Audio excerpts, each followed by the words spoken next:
Even with all the progress we've made with mental health awareness, there's still a lot of stigma surrounding getting help, especially when alcohol or drugs may be a factor. So I talked to Jim from Gateway Foundation about what they can do to help. Since the pandemic has occurred, what we've seen is clients with both mental health disorders and substance use disorders have had a more difficult time. I think a lot of that is to do with both the social, physical, and emotional isolation that's come with this national pandemic. And for individuals who struggle with those disorders, that emotional disconnection has really led their illnesses to progress at a much higher rate than we would typically see.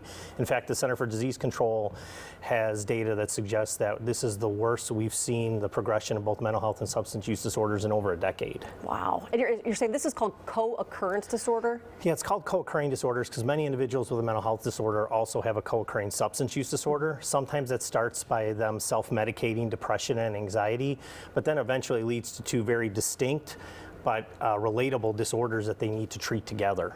It seems like that this would have been going on for a long time anyway, because I would imagine a number of people self-medicate. Why so much bigger right now? Well, you're right. At Gateway Foundation, we've seen individuals with these co-occurring disorders for a long time. And what we've noticed over the course of this isolation is that because people have been not able to communicate or interact with people that might notice they're having a problem or having difficulties, the illness has tended to progress at a much higher rate. And so now as we're seeing them, what we've recognized is we've needed to modify our approach to help treat these disorders in a different way.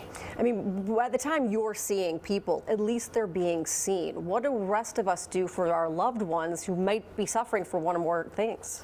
Well, I think first of all is to say something. We've heard many clients tell us at Gateway that they wish someone would have said something sooner to them, so maybe they would have gotten help sooner.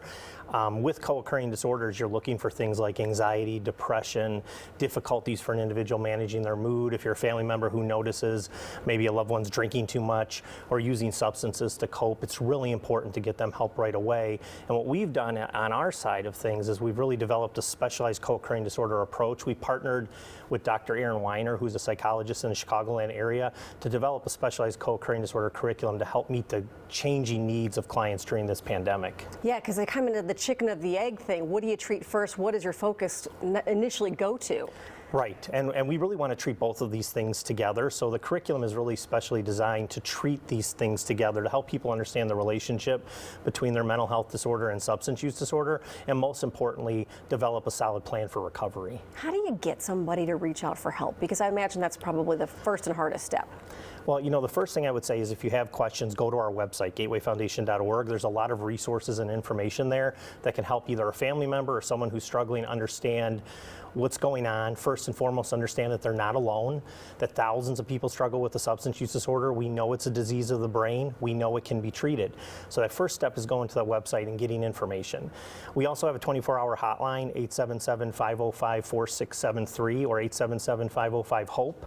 And HOPE is the key word because at Gateway, we've seen thousands of people achieve and sustain recovery. Many of them during this holiday season will be spending time with their families, not worrying about how substance use disorder is going to impact their relationships or their interactions. But like any medical condition, it's an illness that needs to be managed, and we can help you manage it. And so reach out, don't wait. It's a progressive illness. It gets worse over time, but the good news is the sooner you get help, the better chance you have of achieving recovery. And we all have to work harder to reduce the stigma that surrounds a lot of it as well. Absolutely. Thank you so much for being here. We really appreciate it. Thanks for having me. And to learn more about the help that Gateway Foundation offers, you can call the number on your screen or visit gatewayfoundation.org.